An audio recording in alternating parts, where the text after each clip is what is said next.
there were 400 people targeting of SP like that, asking him to leave. There was a statement by ITLF saying that this is not correct. It's like back to the same thing, the epicenter. And again, you know.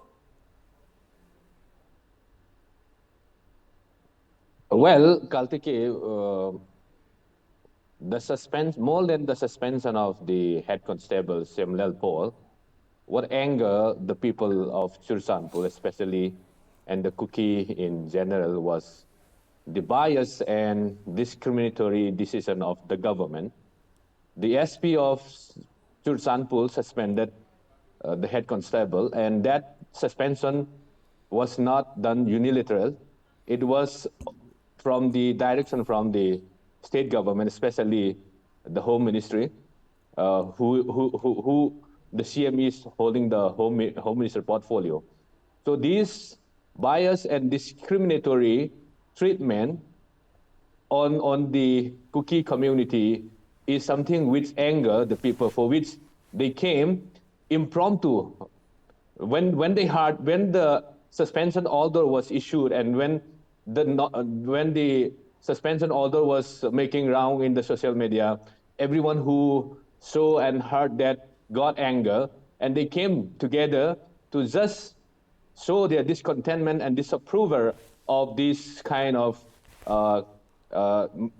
stepmotherly treatment toward this particular community. And unfortunately, that protest turned violent.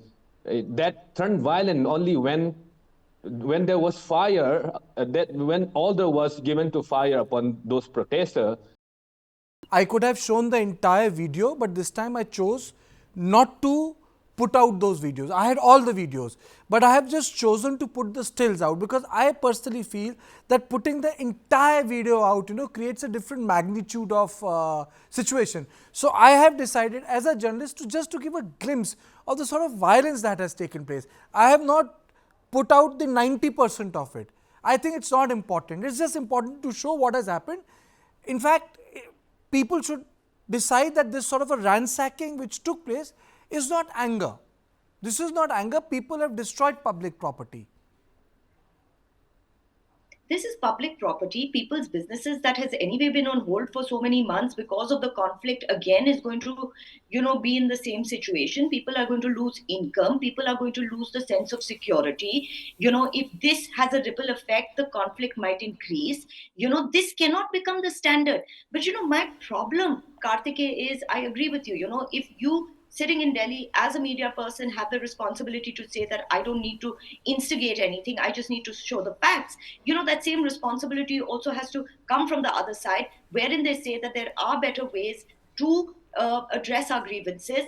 This is not the way. Now, my other problem is that, I am 100% sure that anybody involved in this, obviously is being controlled by other larger organizations, but there has to be populations that are rational, that are logical, and that believe in following the rule of law. Now, why aren't these people, individuals or organizations, raising their voices against this? This is certainly not an ethnic sort of a problem. This is literally taking the law in your hands. I mean, look at the visuals. Look at the visuals of the buildings. Look at the visuals of the buses. Where is the compensation going to come from? And if this was in UP, if this was in Haryana today, people would have to pay for it from their own pockets. We must understand the repercussions, and this is not the country of what it used to be 15 years ago.